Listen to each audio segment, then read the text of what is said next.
नमस्कार, जय हिंद, जय Bharat and welcome to deaf talks. This is Adi Arjun. हम सबको पता है लीगल बैटल। मैंने एक छोटा-सा अपडेट किया था कॉकरोच जनता पार्टी के लोगों की तरफ से और लोगों के ऊपर लीगल बैटल्स अभी शुरू हो चुकी हैं। बहुत सारी चीज़ें हैं इसके बारे में, सुप्रीम कोर्ट के भी कुछ शब्द हैं, कहीं न कहीं एक वो जो हाई पावर्ड कमिटी बनाई है, दिल्ली पुलिस का भी कुछ गेम है। तो ज़रा इसका लीगैलिटी थोड़ा समझें, कहाँ पर बैठे हैं और हमारे साथ हैं एडवोकेट अमिता जी। पहले तो ma'am thank you so much, नमस्कार and welcome to the show. Thank you Adi ji. Ma'am हम जैसे ऑफलाइन बात कर रहे थे, इन लोगों ने भी कुछ लोगों के ऊपर सूट्स लगाए हैं, सिविल सूट्स और ये सब चीजें लगाई हैं। Now basically what's happening is कि ये पूरा मामला अभी कोर्ट्स के अंदर जाके खड़ा हुआ है और गवर्नमेंट की तरफ से अभी आप अगर देखेंगे, उन्होंने जो they've also shifted that entire thing to the supreme Court, तो वहां पर भी पूरा जो डिस्कशन चल रहा है। जी तो सुप्रीम कोर्ट से स्टार्ट करते हैं मैम। सुप्रीम कोर्ट की कुछ ऑब्जर्वेशंस हैं, उसके ऊपर अभी हाई पावर्ड कमिटी और ये सब चीजें बनी हैं। जी। एंड दिल्ली पुलिस ने बड़ा स्ट्रॉन्ग एफिडेविट डाला है। तो where do you see the edge पर द मेरिट, आपको कहाँ दिखता है ये केस? देखिए, I have not seen the affidavit in actual, but I have just read in the news about the affidavit कि उसमें सबसे पहले तो जो ऑनरेबल सुप्रीम कोर्ट ने ये बोला कि हम आर्टिकल 142 में अपनी पावर यूज करके जो स्टूडेंट्स के ऊपर एफआईआर है वो हम क्वैश करेंगे, और उसकी लिस्ट उन्होंने गवर्नमेंट से मांगी। तो यहाँ तक तो मैं ये बहुत अप्रिशिएट करती हूँ इस बात के लिए ऑनरेबल सुप्रीम कोर्ट को, कि जो जेन्युइन स्टूडेंट्स हैं अगर उनके ऊपर एफआईआर हैं तो वो क्वैश होंगी तो अच्छी बात है, उनके फ्यूचर का सवाल है और आने वाले टाइम में उनको करियर में प्रॉब्लम आएगी अगर ये एफआईआर एग्जिस्ट करेंगी तो। लेकिन साथ के साथ जो पुलिस ने जो एफिडेविट फाइल किया, जो मैंने एक्चुअली ऑफ इंडिया की न्यूज में मैंने वो पॉइंटर्स देखे थे, तो उन्होंने बहुत ही कैटेगोरिकली रिप्लाई उसमें लिखा अपने एफिडेविट में। सबसे पहले उन्होंने क्या लिखा कि अ, उसमें 2873 जो लोग थे प्रदर्शनकारी सो कॉल्ड, वो हिस्ट्री शीटर थे। यानी हिस्ट्री शीटर यानी कि जिनके ऊपर रेप, मर्डर या फिर डकैती, ये सब केसेस पहले से ही चल रहे हैं जो कि क्रिमिनल लिस्ट में ऑलरेडी हैं। और जो प्रोटेस्टर्स थे उनके हाथ में लाठियां थी। तो अगर जो जेन्युइन स्टूडेंट्स हैं, मेरा ये मानना है कि स्टूडेंट्स के हाथ में लाठी नहीं हो सकती। वहां वो पीसफुल प्रोटेस्ट करने के लिए गए थे, और अगर उनके हाथ में लाठीज थी तो that means they were not the students, they were criminals. तो ऐसे क्रिमिनल्स के ऊपर एक्शन होना चाहिए। प्लस पुलिस ने एक और पॉइंट इसमें लिखा कि उनके ऊपर एलिगेशन है कि वो लोग अपने पुलिस यूनिफॉर्म में नहीं गए थे, बल्कि एक सिविल यूनिफॉर्म में गए थे, सादे कपड़े पहन के गए थे। तो जिसमें उन्होंने ये जवाब दिया कि ये जो होती है इनकी एक रणनीति होती है, स्ट्रैटेजी होती है, ताकि पुलिस यूनिफॉर्म में देख के जो भीड़ है, जो आम जनता है, कई बार होता है कि वो घबरा जाती है, ऐसी सिचुएशन ना हो, कोई इशू ना हो, तो वो पुलिस वाले चुपचाप जो है वहां के सिचुएशन वॉच करते रहे, और अकॉर्डिंगली अगर सिचुएशन कभी वर्स होती है तो वो अकॉर्डिंगली उस पे मतलब कंट्रोल कर सके। तो ये उनकी रणनीति रहती है। इस वजह से जो है ऐसे मामलों में वो यूनिफॉर्म में ना जाके सादे कपड़ों में जाते हैं। तो उनका रिप्लाई बहुत अच्छा था, और मैं सहमत हूँ इस चीज से कि जो क्रिमिनल्स थे जिन्होंने पुलिस वालों को मारा, मैंने ये भी एक देखा था कि एक पुलिस कांस्टेबल थी जो प्रेग्नेंट थी, और उनके ऊपर लाठी से जो है प्रोटेस्टर्स ने हमला किया था। और मुझे नहीं पता वो प्रेग्नेंट थी तो उनका जो बेबी है वो ठीक है नहीं है। तो ये कितना गलत है, मतलब ये स्टूडेंट्स नहीं कर सकते, ये मेरा मानना है। जी। मैम जो एक्चुअली मैंने डीजीपी विक्रम सिंह से भी बात करी थी, उनसे पूछा था मैंने कि आप मुझे ये बताइए कि सिविल क्लोथ में क्यों जाते हैं। वो बोलते हैं इंटेलिजेंस वाले भी होते हैं, वो वैसे भी यूनिफॉर्म नहीं पहनते। जी। जी, बिल्कुल ठीक, मल्टीपल बिल्कुल ठीक। Multiple types of people which are there, intelligence agencies के होते हैं, पुलिस इंटेलिजेंस के यस। होते हैं। यस। बिकॉज़ ये एक सिविल मामला है, इसमें कोई ऐसे एलिमेंट्स ना घुस जाएँ, क्योंकि उनको भी तो कलेक्ट करना है और ये सब। मैम सबसे करेक्ट। बड़ा जो चल रहा है इस सर्वेलेंस कि भाई हमसे पूछे बिना हमारी सर्वेलेंस हो रही थी। भाई करेक्ट। सर्वेलेंस पूछे बिना ही होती है ना। आई मीन अब पूछे क्या बिना मैं ही आपको होती बताऊँगा, अमिता जी मैं आपके ऊपर सर्वेलेंस करना चाहता हूँ, ज़रा आप है। मेरे को ये समझ में नहीं आया ये आर्गुमेंट। एंड नहीं, पुलिस ये या जी। तो मतलब इनकी इग्नोरेंस है, इनको लॉ पता ही नहीं है, जिस इसलिए ये बार बार लॉ ब्रेक करते हैं, या फिर ये इनका ओवर कॉन्फिडेंस है, या फिर शायद बेवकूफी है कि मतलब इस तरीके से वो सवाल पूछ रहे हैं। जी। तो मैम ये basically I look at it as a strategy कि ऐसे से आप keep raising questions like this, hmm. ताकि मेन मुद्दे पे बात ना हो। Now as a legal battle, ये एक नोन टैक्टिक है, इट्स एवरीबॉडी यूजेस इट, इसके अंदर कोई डाउट नहीं है। Yes how long do you think they can drag this on? क्योंकि जो भी कह लीजिए, इसका कॉस्ट भी बहुत ज्यादा होता है, सुप्रीम कोर्ट में केस लड़ रहे हो आप। यस दूसरा, अब गवर्नमेंट पूरी मशीनरी खड़ी होगी वहां पर, the solicitor correct general, Delhi police के लोग, उनके लॉयर्स, ये वो, everybody will be there, so it's not that easy to fight also ना। तो how long do you think they can yes carry this on? See मुझे ऐसे लगता है कि the honourable Supreme Court will give opportunity to both the sides because both the sides have right to put up their point in front of the honorable judges और दोनों की पूरी सुनवाई होने के बाद ही जो कोर्ट है वो फैसला लेगी और जो भी फैसला होगा वो कोर्ट को मानना पड़ेगा। मुझे तो यहाँ तक भी सुनाई दिया कि आई थिंक सीजेपी के कोई कार्यकर्ता जो ऐसे भी बोल रहे थे कि हम सुप्रीम कोर्ट के इस बात से सहमत नहीं है या हम नहीं मानते ये सुप्रीम कोर्ट को। तो आप डिसएग्री कर सकते हैं सुप्रीम कोर्ट से, लेकिन अगर सुप्रीम कोर्ट कोई डायरेक्शंस पास करती है, कोई ऑर्डर पास करती है, तो वो आपको कंप्लाई करना पड़ेगा उसमें, अगर आपके लिए कोई कंप्लायंस है। अगर आप कंप्लाई नहीं करते, that will amount to contempt of court and you will have to face the consequences for that। Ma'am और सबसे बड़ा चीज, ये ज्यादा सॉरी, आपका जो सवाल था कि कितने टाइम तक ये चला सकते हैं, तो अगर ये मेन मुद्दे से भटक के दूसरी बातों पे ये ज्यादा रहेंगे तो ये ज्यादा समय तक नहीं चलेगा। कोर्ट जो है वो मेरिट्स पे सुनेगी, जिस चीज के लिए केस आपने डाला है जो मेरिट्स है उस पे ही सुनवाई होगी, बाकी चीजों पे कोर्ट ध्यान नहीं देगी, ऐसा मुझे लगता है जी। मैम इंजरीज का मामला है, जैसे अब ऐसा है, कोर्ट ये तो नहीं बोल सकता भाई जिनको जिनको पुलिस वालों को इंजरी हुई है उनके ऊपर, जो जिन लोगों के ऊपर एफआईआर है वो भी ड्रॉप कर दो, चाहे वो स्टूडेंट हो चाहे जो मर्जी हो, नहीं, राइट? इंजरीज आप हैं तो मेडिकल एमएलसी दिखाएं, एमएलसी दिखाएं, मेडिकल नहीं नहीं, मैं सर्टिफिकेट पुलिस दिखाएं। की इंजरीज की बात कर रहा हूँ मैम, जिसको हाँ पुलिस के ऊपर जो इंजरीज हुई हैं, जी। वो प्रोटेस्टर्स वाली में पे मैं आऊंगा, उसमें कोई वो नहीं, that that also I want to discuss with you. But जो पुलिस की इंजरीज हैं, अब वो किसी हम्म, भी प्रोटेस्टर नहीं करी है ऑब्वियसली, अब अगर उसके ऊपर एक क्या नाम है, वो लगाया है, अगर नहीं नहीं ये तो स्टूडेंट है इसको छोड़ दो, तो वो तो सुप्रीम कोर्ट भी नहीं छोड़ सकते, इज दैट ट्रू? नहीं, यस ऑफ कोर्स, आप किसी का मर्डर कर दो तो ये कह के कि वो स्टूडेंट है तो उसको मर्डर की सजा नहीं मिलेगी, आप जुवेनाइल एक्ट में जाएंगे। जब एक माइनर के साथ ऑफेंस होता है तो वो पॉक्सो में जाता है, जब एक माइनर ऑफेंस करता है तो वो जुवेनाइल में जाता है, तो उसके लिए प्रॉपर लॉ है। हम्म। ये हो सकता है कि ये हो सकता है कि जब जब किसी ऑफेंडर या किसी क्रिमिनल के बारे में जब कोर्ट डिसाइड करता है तो उसके प्रेसिडेंट्स देखते हैं कोर्ट की, पहले कभी उसने ऑफेंस किया है कि नहीं किया, तो ये जरूर देखा जाता है। तो लेकिन फिर भी जो ऑफेंस की जो सिवियरिटी है वो तो देखी जाएगी ना, किस हद तक उन्होंने जो है लाठी मारी पुलिस वालों के ऊपर या जो भी है। जो जनरल स्टूडेंट्स है उनको डरने की जरूरत नहीं है, जिन्होंने कुछ नहीं किया उनको डरने की जरूरत नहीं है, लेकिन जो जिनके हाथ में लाठी चलाई प्रोटेस्ट के नाम पे, स्टूडेंट्स के नाम पे, उन्होंने पुलिस को मारा, इवन जो फीमेल जर्नलिस्ट थी उनके साथ मिसबिहेव किया, तो ये कैसे स्टूडेंट्स हैं? ये स्टूडेंट्स हो ही नहीं सकते, they're somebody else. Now let's come to the other side ma'am. अभी वो राहुल गांधी ने पिछले 2-3 दिन पहले पार्लियामेंट स्ट्रीट के ऊपर काफी धरना वरना दिया था, एक हम्म किसी को पेलेट गन लगी है। Now this is very funny hmm कि पुलिस रिकॉर्ड्स, आज किसी ने एक न्यूज चैनल ने डाला है भाई, पुलिस रिकॉर्ड्स के अंदर भी दिखा रहा है पेलेट गन यूज हुई है। Now hmm pellet gun is a legal way of managing a protest, और जो एक एस्केलेशन होती है, पुलिस डायरी के अंदर लिखा हुआ है कि भाई 55 शेल यूज हुए थे, 15 electric shell, 5 tear gas shells, और काफी सारी चीजें जो आज पुलिस रिपोर्ट में जो एक टीवी चैनल ने निकाला है उसको। But hmm leaving all that side, ये हम्म पेलेट गन बड़ी इंटरेस्टिंग है कि फायर हुई और सिर्फ एक ही बंदे को लगी है। Hmm that is one point. Secondly, अब पुलिस के ऊपर एफआईआर कर रहे हो आप for a pellet gun injury, hmm police ने तो नहीं बोला था आपको वहां पर आने के लिए, आप एक लाइन ऑफ उसमें खड़े हो, आपको भी तो सेल्फ पता होना चाहिए कि आप एक एक सेंसिटिव एरिया में जा रहे हो, वहां पर police will push back. Hmm. तो इसका केस का कितना, how do you, because these are again pressure tactics, political pressure tactics हैं ये। तो देखिए हाउ मुझे हाउ लगता है कि देखिए कोर्ट जो है ना इनको बहुत ही न्यूट्रल तरीके से देखेगी। अगर जो सोकॉल्ड प्रोटेस्टर्स हैं उन्होंने जैसे ये लाठीचार्ज किया, मिसबिहेव किया, फीमेल जर्नलिस्ट से मतलब पत्थर मारे, ये सब किया, तो उन पे भी एक्शन होगा। लेकिन साथ के साथ अगर किसी पुलिस ने अपनी अथॉरिटी को एक्सीड किया तो वो भी प्रॉपर इन्वेस्टिगेशन की जरूरत है उसमें।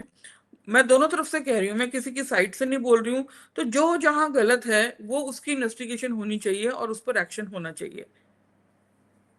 क्योंकि जो लीगली मैंने देखा है, मैंने जो भी मेरी थोड़ी बहुत रिसर्च है, may be wrong in this, कि एक एस्केलेशन मैट्रिक्स होता है पुलिस के बाद। पहला पहला वो पुश बैक करते हैं, फिर लाठी होता है, फिर टियर गैस होता है, फिर वाटर तो कैनन्स होते हैं। जो भी हुआ होगा वो विद परमिशन हुआ होगा। जी। अगर अगर वो विद परमिशन हुआ है, विद सैंक्शन हुआ है, तो तो ठीक है। अगर वो विदाउट परमिशन किसी ने अपनी अथॉरिटी को एक्सीड किया है तो that needs to be investigated.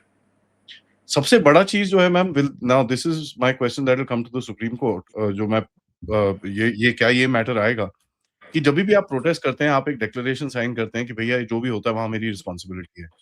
हम्म। इतने लोग से ज़्यादा नहीं आएँगे, ये नहीं होगा, और वहाँ पर पुलिस ने इनको बड़ी क्लियरली वार्न करा था। तो उस जगह में पुलिस का केस बहुत भारी है, और उसके वीडियोज़ यस। भी हैं जहाँ पर पुलिस इनको वार्न कर रही है कि यार तुम्हारे हाथ में नहीं है ये, रहने दो, यस। डोंट, ये फट जाएगा, you will not know how it will this thing, you guys will be in yes. Trouble. ये उनको वार्न की भी किया था पुलिस ने। नहीं तो नाउ ये उस इसकी कॉन्सिक्वेंसेज इनको झेलने पड़ेंगे। I think there is a limitation of people कि आप इतने मैक्सिमम लोग ला सकते हैं प्रोटेस्ट के लिए। अगर वो नंबर एक्सीड किया है और ये जो कुछ भी हुआ है, तो जो प्रोटेस्ट जिन्होंने इनिशिएट किया है, हु आर दी इनिशिएटर्स और the founders, they they need to be held accountable for that. तो will this argument be put by, this is a very strong argument, yes. क्योंकि इन यस। लोगों ने yes. Sign करे हैं वो document सारे, अब देख के साइन करे हैं, बिना देखे साइन करे हैं, वो that's besides the yes. Point, you signed it. Yes. Yes, definitely this will be a strong point of argument. और ये जी। जो सीजेपी जैसे अपने आप को दिखाते हैं कि हम यूथ की वॉइस हैं, तो तो फिर ये किसी स्कूल में बिना परमिशन के, बिना कंसेंट के, इस ये कह के कि स्कूल ठीक करो, तो ये this is a pattern of breaking rules. मतलब ये तो क्लियर ऑफेंस है। आप कॉमन प्रॉपर्टी में ट्रेसपास कर रहे हैं, बच्चों को पढ़ने नहीं दे रहे हैं, टीचर्स को धमका रहे हैं। तो ये कैसा आप स्कूल ठीक करो आपका अभियान है? आपका जो वे है, I don't know what is there real intention. इससे इनकी ये इंटेंशन तो दिख नहीं रही कि ये स्कूल को ठीक करना चाहते हैं। क्योंकि जो राजस्थान का इंसिडेंट था, जहां पे भी ये इंस्ट्रक्शन के लिए गए थे सीजेपी के लोग, वहां के गांव वाले खुद उनको कह रहे हैं कि हमारे स्कूल के लिए 12 लाख रुपए अप्रूव हुए हैं, और स्कूल का जो रिपेयरिंग वर्क है वो ऑलरेडी चल रहा है। हम अभी फॉर द टाइम बिंग, जब तक कि रिपेयरिंग वर्क चल रहा है मेन स्कूल बिल्डिंग का, हम लोग यहाँ पे एक मतलब किसी शेड में जो है बच्चे पढ़ रहे हैं, 20-25 बच्चे। तो उनकी भी वो नहीं सुन रहे, फिर भी वो जबरदस्ती स्कूल में जा रहे हैं, बच्चों को पढ़ने नहीं दे रहे, टीचर्स को धमका रहे हैं। तो ये आप किस अथॉरिटी से कर रहे हैं? आपको क्या राइट है ये करने का? ये तो this is criminal offence.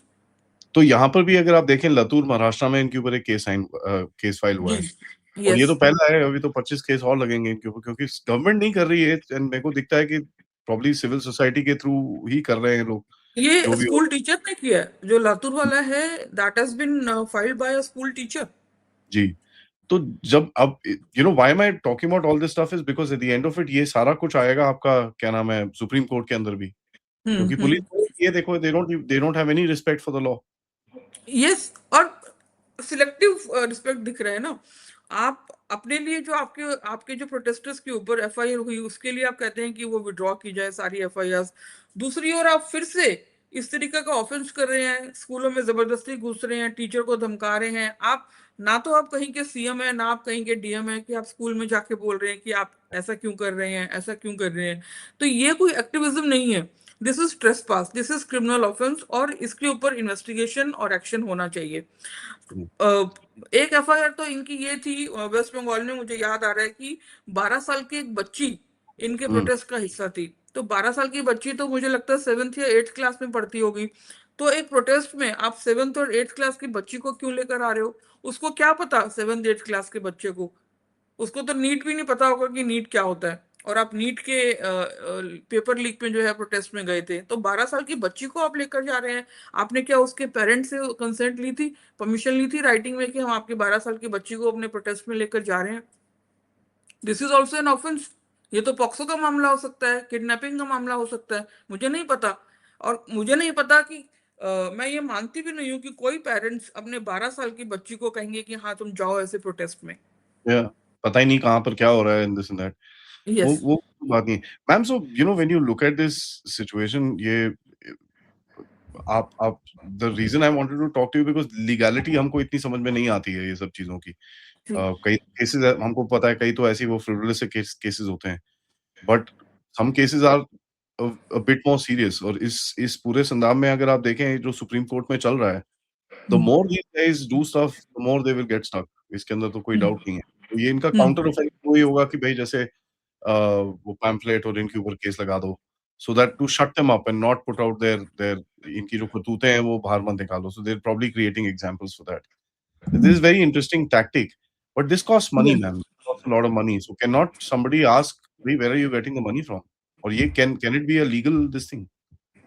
Yes, that needs to be investigated. If a person, I mean, I don't know, the whereabouts of, CJP people, but Nobody knows.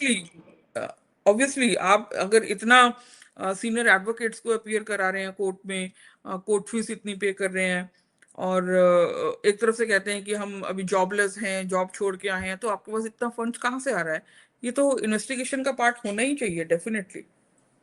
Because the main thing is, ma'am, see, अब larger में अगर किसी को करना हो, police के पास तो इतनी चीजें होती हैं, conspiracy to create chaos, conspiracy to disturb social order, ये वो तो 50 चीजें इनके ऊपर लगेंगी, तो they won't even know what happened after that, true. क्योंकि उसके अंदर बहुत बहुत डेंजरस क्लॉजेस आ जाते हैं। Ma'am, right. Overall when you look at this particular thing legality के हिसाब से, again, you know, the whole fight अभी तो सुप्रीम कोर्ट के अंदर ही जाएगी है। ठीक है, अभी 2-3 यस। दिन पहले उन्होंने बार काउंसिल के साथ भी उल्टे काम करे वहां पर। बार हम्म। काउंसिल चेयरमैन के साथ रिजाइन करो, ये करो, वो करो। उसके हम्म। बाद जो मेरे को दिखा कि जहां इन्होंने एक वो शब्द यूज करा, लीगल कॉकरोचेस हैं ये। The legal hmm. Community went against and said, यार ये hello, we are not cockroaches यार, हम सारा इतना पढ़ाई करके आते हैं, we are not bloody cockroaches, mind your hmm. Language. नहीं, let me clarify on this. मुझे जहां तक पता है कि जो हमारे ऑनरेबल सीजीआई ने ये कॉकरोच वर्ड यूज किया था, वो उन लोगों के लिए यूज किया था जो कुछ काम नहीं करते हैं और काम के नाम पे दंगा करते हैं और गलत काम करते हैं। तो even I am an advocate, मुझे ऐसा क्यों नहीं लगा कि मैं कॉकरोच हूं? तो फिर सबको लगना चाहिए ना।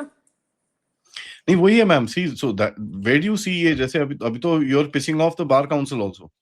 अब जो भी कह लो correct. Ma'am, there bar council is not a, joke. Yes. Yes. Let's C.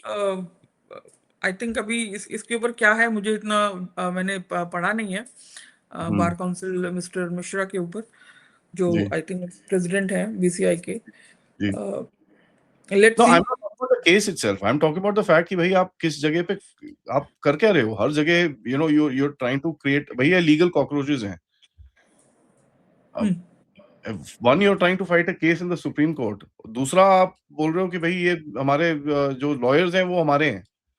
Hmm. Hmm. somehow मेरे को ये समझ में नहीं आया कि भाई, यू नो, नहीं, इट्स देखिए, it's very where. Investigation investigation तो होनी चाहिए। मैं यही बार बार कह रही हूँ कि this needs proper investigation, serious investigation. अगर इनके पास फंडिंग भी कहीं से आ रही है तो वो कहाँ से आ रही है, क्योंकि इनकी इंटेंशन जो है वो पॉजिटिव नहीं दिख रही ना। आप एक एक तरफ कहते हो कि हमें पेपर लीक जो है वो मतलब उसके अगेंस्ट हम लोग प्रोटेस्ट में आए हैं, पर आप एक मिनिस्टर के रेजिग्नेशन से जो है सेटिस्फाई हो जाते हैं। आपको इससे कोई लेना देना नहीं है। जो एक्चुअल लोग इन्वॉल्व थे पेपर लीक में, उनको अरेस्ट किया जा रहा है कि नहीं, उन पे एक्शन हो रहा है कि नहीं, you are not bothered about that. तो आपकी इंटेंशन कहाँ जा रही है फिर? ये साफ दिख रहा है। Anyone can understand where is your intention going. Because, as far as when you look at the legality of things, कहीं ना कहीं the legal community will also stand up and say, यार कर क्या रहे हो भाई? यस। यस। और मुझे लगता है जो जो अगर कोई लीगल के लोग इनको अभी सपोर्ट कर भी रहे हैं, they will also realise later on their intention, they because will वो आल्सो बैक अप। वहां पर ये खड़े हुए, इन्होंने वो लीगल कॉकरोच वॉकरोच बोला। हम्म। उसके बाद हुआ क्या कि वहां पर वो बाकी लॉयर्स पहुंच गए, उन्होंने बोला भाई भाग जाओ यहाँ से।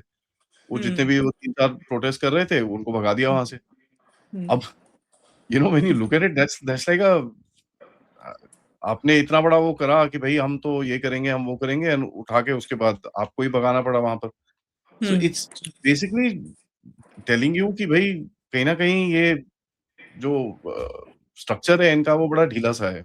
That's what I yes. Wanted to understand basically. Ma'am, supreme court में क्या होने वाला है? What do you think will go happen as far as my last question to you happen as far as the the high powered committee जो बिठाई है, जी they will sit through पूरा डिटेल्स में, उसमें से एक सीबीआई के भी हैं, एक जज भी हैं, तो I think next date is in September. Let's see. Because ये तो सीजेपी वाले तो कह रहे थे कि हमारी ही टीम का कोई पर्सन इस कमेटी का पार्ट भी होना चाहिए। मतलब ये तो एक कॉमन सेंस की बात है कि अगर चाहे वो केस आपने किया हो या आपके अगेंस्ट केस किया हो, दोनों पक्षों में से कोई भी कमेटी का पार्ट नहीं हो सकता। That should be an independent committee. तो वो तो मांग बिल्कुल ही उनकी जायज नहीं थी। Let's see. I think matter has been adjourn for September. So I hope जो भी सुप्रीम कोर्ट फैसला करेगी वो दोनों को मानना पड़ेगा, और we will bow down by the judgment or order of the court. Thank you ma'am. And मैं ऑडियंस को सबको ये बताना चाहता हूँ मैम, जिन्होंने अभी तक मैम को देखा नहीं है, I am sure most of my audience has seen ma'am का काम, but they are doing fantastic work. कोई भी सनातन धर्मा और भारत देश के ऊपर कोई फालतू की बातें करता है, they take them to task, उनके ऊपर cases, and they are rigorous about it. ठीक है, तो that's we must Thank follow you. Ma'am. और काफी बात भी करती हैं मैम, और काफी क्लैरिटी से भी बताती हैं कि क्या-क्या चल रहा है, क्या-क्या नहीं चल रहा है इन इन केसेस के अंदर। एंड दैट्स समथिंग हमारे जैसे राष्ट्रवादियों को, जो लड़ना चाहते हैं बट फालतू में सड़क में आके दंगे करने का हमारा शौक नहीं है। But we have our way to fight, and I think ma'am is leading that fight by doing it the proper legal way, जो हमारा एक तरीका होता है। थैंक मैं यू मैम। आपको अपने एक सीनियर, मेरे जो सीनियर है, सीनियर एडवोकेट मकरंद अटकर जी, वो भी आपके जी, पॉडकास्ट में कई बार आए हैं। उनकी एक बात मुझे बहुत अच्छी लगती है जब वो कहते हैं कि हम, ये देश हमारा है, और हम इस देश में ना तो पत्थर बाजी करेंगे, ना ही हम इस देश की प्रॉपर्टी को डिस्ट्रॉय करेंगे, क्योंकि ये देश हमारा है। ये एब्सोल्यूट। काम वही लोग करते हैं जो इस देश को अपना नहीं समझते। तो ये डिफरेंशिएशन बहुत ही क्लियर है, जो मुझे सर की ये बात बहुत अच्छी लगती है। नहीं, absolutely ma'am, there is no question about it, because कहीं न कहीं हमारा वो तरीका ही नहीं है। We don't have that yes, way of doing stuff. हमारा तरीका है प्रॉपर, हम करेंगे। We will go through the proper process, and even if it takes time, fair enough, but हमको प्रॉपर काम चाहिए। And that's correct. Where our ecosystem really should be looking at. Thank you so much ma'am आपके समय के लिए। Thank a, you. Legal matters के अंदर थोड़ी अंडरस्टैंडिंग टेढ़ी होती है, एंड जो आपने बताया as far as the way that this matter will be taken forward, I think it's gonna help a lot of us understanding आगे होगा क्या। ऑडियंस सबसे रिक्वेस्ट है, प्लीज वीडियो को लाइक करिए, सब्सक्राइब करिए, and I should be back with more updates. तब तक नमस्कार, जय हिंद, जय भारत।